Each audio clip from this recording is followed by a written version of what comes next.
Jeez, I'm hot. It's been a brutal winter, I'll tell you. This is, let me show you what we got going on here. This is normally snow. Snowbanks all along the side of the road. Snowstorms coming and dealing with snow. So our dumpster business really slows down in the wintertime. Well, this winter is a little different. We don't have any snow. And, but the people are still expecting it, so they're still not ordering dumpsters necessarily. We're quite a bit busier than we were last year, but that's just from the few people that check the forecast. I think a lot of people up here don't check the forecast. They just grind through it, you know what I mean? So last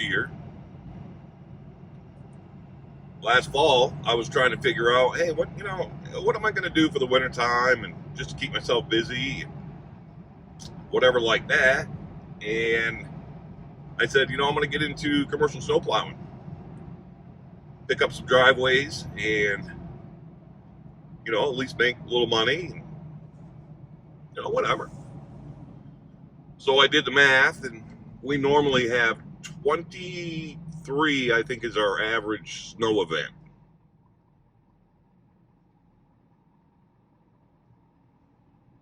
All that to say, we usually have 23 snowstorms.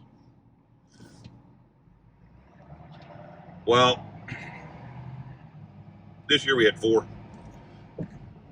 So anyway, last fall I bought $12,000 worth of snow removal equipment, snow plow, a sander, got it all set up on my F-250, and I figured I could make 15 grand or so this winter doing snow, $15,000 or $20,000.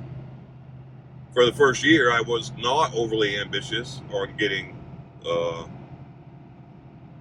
accounts, so I got a few, around 20, and figured, hey, that's going to be enough.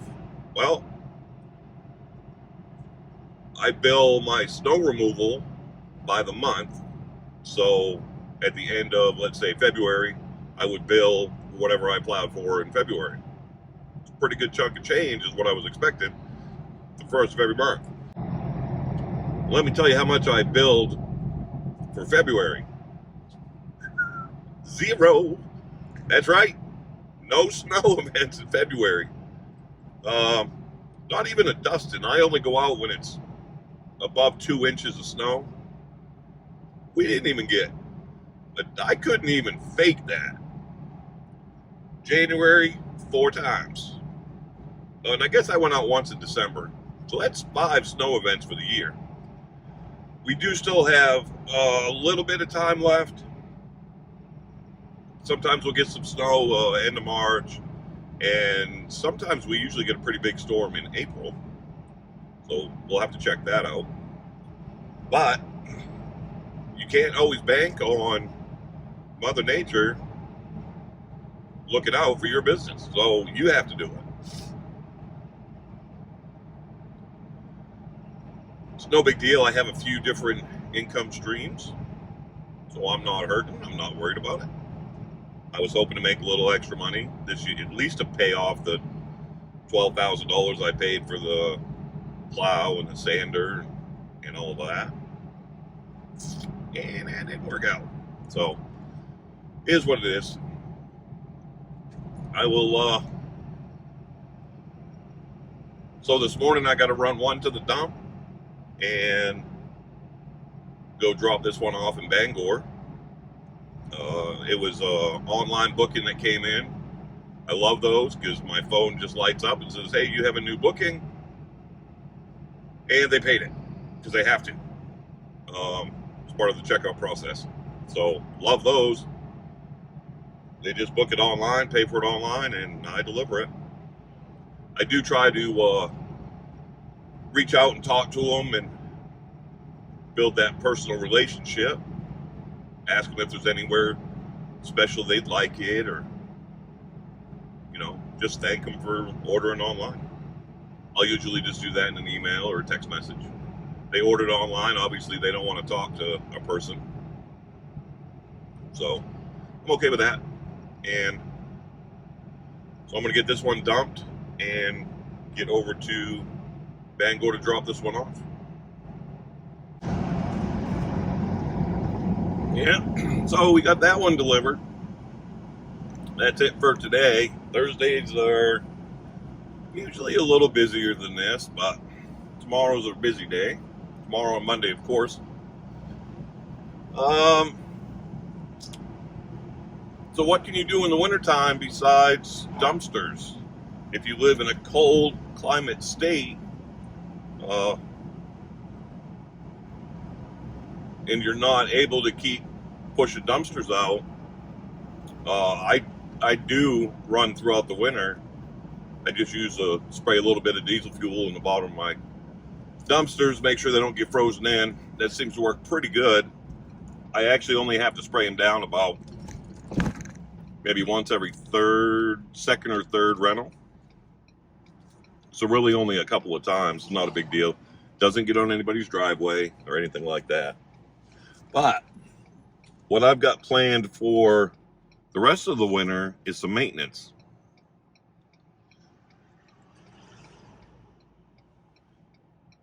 If anybody out there owns a switch and go, you run your dumpsters from a switch and go like I do, you're going to want to subscribe to this channel because I've got some great tests coming up. I was in a switch and go group the other day on Facebook, and somebody was complaining that all the wiring on his winch burned up, and a bunch of other people said, oh yeah, me too. Yeah, it happened to mine too. Burn all the grounds off of my truck and burn up the truck engine computer and whatever. So one of the comments to that was that the ground was placed wrong. It was to the subframe and not to the frame of the truck. And while I do agree with that a little bit,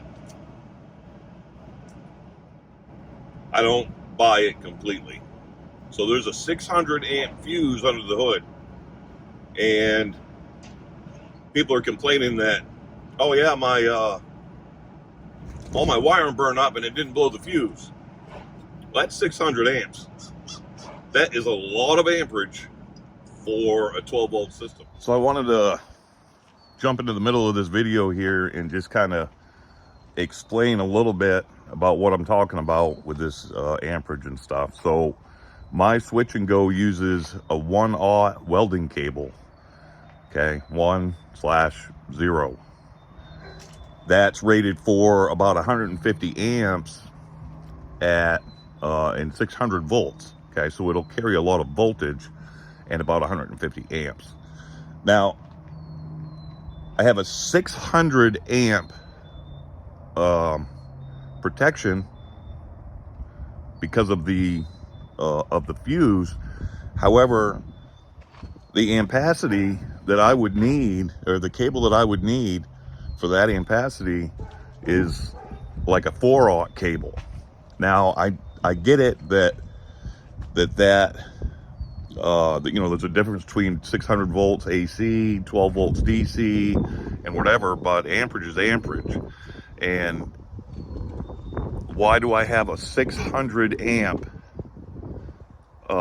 protection on, even though it's a dual alternator? Okay, I'm not pulling 600 amps through that safely. That should probably be, and I'll find out when I put my lab scope on there, but that should probably be maybe a 200 amp or 150 amp fuse. So we're gonna see. So I just wanted to jump in here and give you a little bit of an idea of what, you know, we're looking at as far as this amperage and switch and go trucks burning up wiring.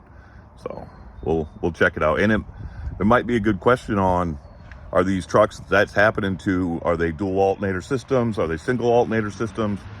You know, that could make the big difference, right? So, all right, back to the video. It's a lot of amperage to carry across some of the smaller cables that Switch and Go uses to ground their system. So I have a lab scope. I'm a diesel mechanic. I have a lab scope, and I'm going to see exactly when I'm running my winch, even pulling a heavy load, how much amperage is being pulled by that winch.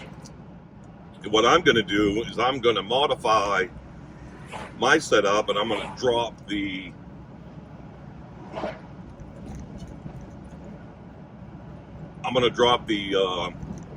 rated amperage of my fuse down to something that's a little bit more realistic.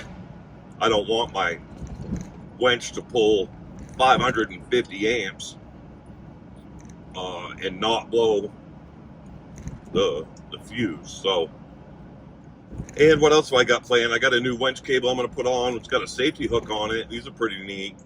A little hard to get used to. I want to see how that's going to work with my Switch and Go cans. If you're not familiar with a Switch and Go is basically a cable truck that the rails do not go all the way to the ground like a normal cable roll-off system. So it puts a lot of stress on. So that puts a lot of stress on the winch cable. They do not like that. So every season I change out my winch cable. At the beginning of every season I change out my winch cable. I send my tarps out to get fixed.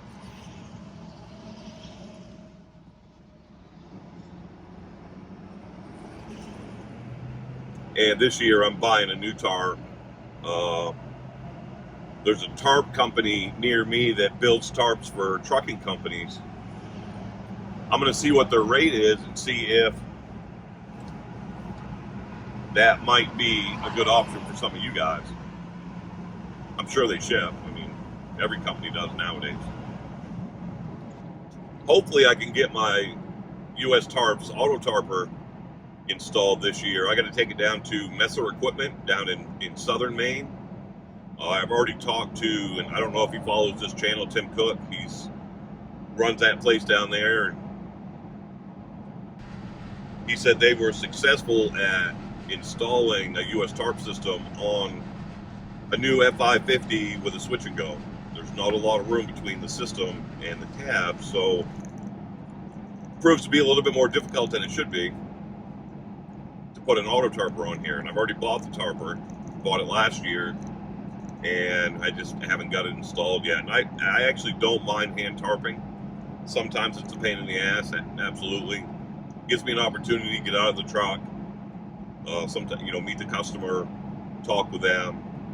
I never want to seem like I'm in a rush. I want them to feel like I am there for them. I'm tarping their load, and I chit chat with them. So I don't mind hand tarping by any means.